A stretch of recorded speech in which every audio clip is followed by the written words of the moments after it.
The race with China covers everything from AI to space and, of course, electric vehicles.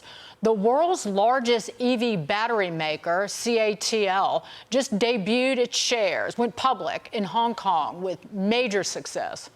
And while Americans could not participate in the biggest IPO of the year, some of our biggest banks, including J.P. Morgan and Bank of America, acted as underwriters, despite warnings from lawmakers that the company poses a national security threat.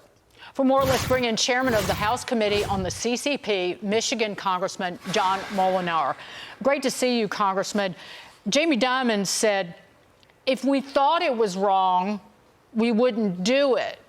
Like debanking conservatives, like Sam Brownback. I digress. Congressman, the Pentagon has a blacklist alleging links between CATL to the Chinese military.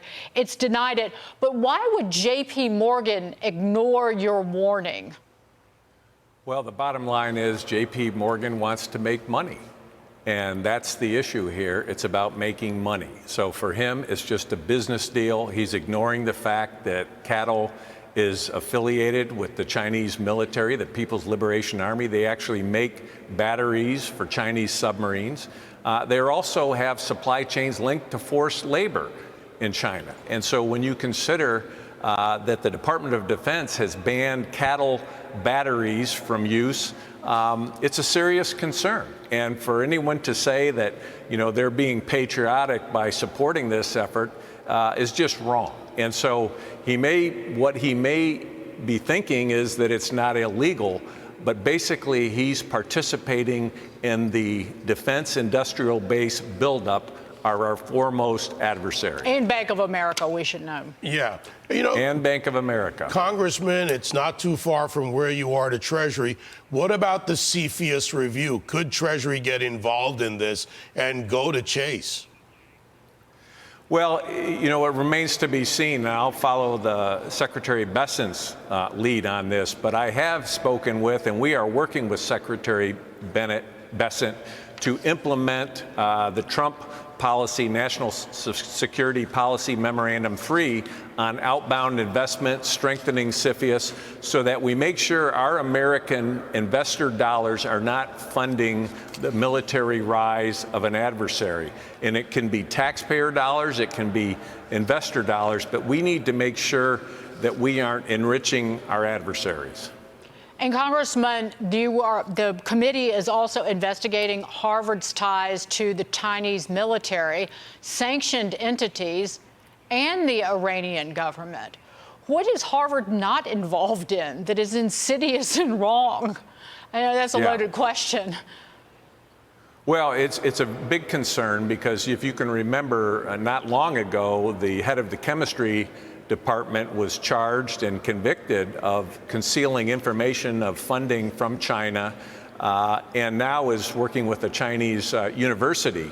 And when you consider that Harvard has partnered with Xinjiang Production and Construction Corp., which is linked to genocide, not just the Trump administration pointing that out, but the Biden administration pointing that out. And Harvard has conducted training with that entity long after it was identified with genocide. Harvard, and I'll go along with Dagan on this 100%. To me, they've sold their soul for dollars, but now it seems like they're literally selling out people who are victims of communism. I mean, can I put it any more plainly than that? Well, it's unfortunate because it's a great institution, but when you look at it, they receive Department of Defense dollars and are partnering with these Chinese entities affiliated with the Chinese military. The development that they do, scientific development, will ultimately could be used against our men and women in the armed forces. And as we lead into Memorial Day, the last thing we do is help fund our foremost adversary's military rise. What are next steps for the committee with Harvard, and what can you do? Well, first of all, we've communicated these issues with Harvard. We are awaiting their response, but we are very concerned about it, and we're going to continue to highlight the problems associated with these partnerships, Fortunately, other universities have responded. When you look at the University of Michigan or Georgia Tech, Cal Berkeley have all discontinued partnerships with Chinese universities who are tied to the People's Liberation Army. So we're making progress. Harvard needs to follow suit and eventually be a leader in this area. We need an America First education policy. We need an American First chips policy and an American First investment policy. Amen, Congressman. Amen. Thank you for being here, Congressman John Moolenaar.